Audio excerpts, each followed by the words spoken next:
kalau pengangguran segala macam, apakah kemudian itu menjadi faktor dan berkontribusi untuk orang menjadi ekstrim atau intoleran gitu ya. Sebenarnya kalau kita melihat apa yang menjadi faktor-faktor orang intoleran itu dan kemudian mengarah pada ekstremisme kekerasan, kan ada faktor personal, ada faktor pendorong maupun ada faktor penarik gitu ya. Yang kita butuhkan saat ini adalah kita perlu membangun imunitas kepada bagi kelompok-kelompok rentan gitu, bukan membuat orang-orang itu frustasi, sebenarnya kan seperti itu. Jadi orang-orang yang kemudian imunitasnya tinggi itu mereka lebih resilient terhadap gempuran narasi-narasi yang mempolitisasi dari tantangan-tantangan, salah satu tantangan ekonomi dan kemiskinan seperti itu. Itu yang perlu kita, misalnya kondisi Siapa personal kelompok seseorang, rentan itu, Mbak orang Holis? putus asa. Ya, kalau dalam risetnya Wahid Foundation tentu banyak ya kelompok-kelompok rentan yang kita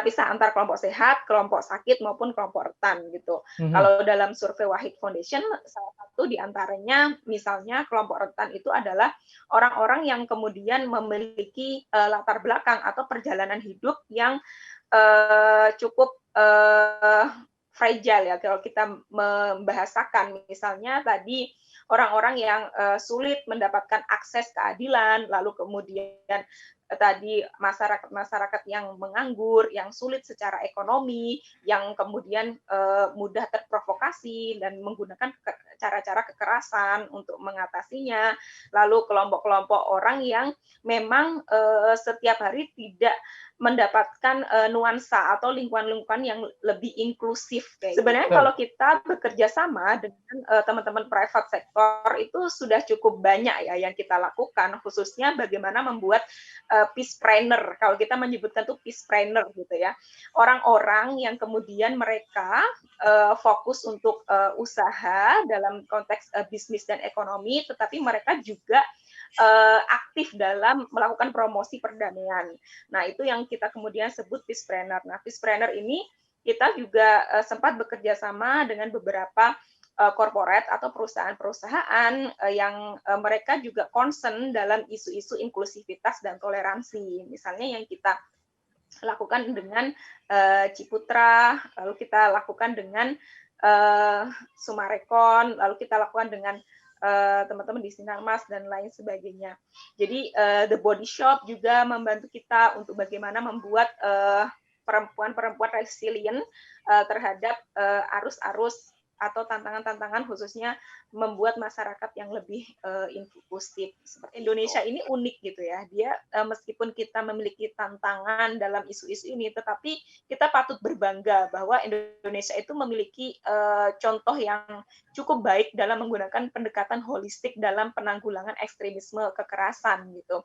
Misalnya yang saat ini sedang dilakukan oleh Badan Nasional Penanggulangan Terorisme, lalu melibatkan 24 kementerian lembaga dan puluhan organisasi keagamaan maupun organisasi masyarakat sipil menyusun yang namanya Rencana Aksi Nasional Penanggulangan Ekstremisme. Nah, jadi RAN-PE merupakan salah satu contoh baik bagaimana keterlibatan organisasi masyarakat sipil juga terlibat dalam penyusunan RAN-PE, di mana RAN-PE ini tidak hanya menyasar untuk koordinasi antar pemerintah, tetapi juga pelibatan masyarakat sipil termasuk private sector. Nah, di salah satu yang dikembangkan di dalam metrik yang ada di RAN-PE ini di antara adalah bagaimana strategi pengamanan objek-objek vital seperti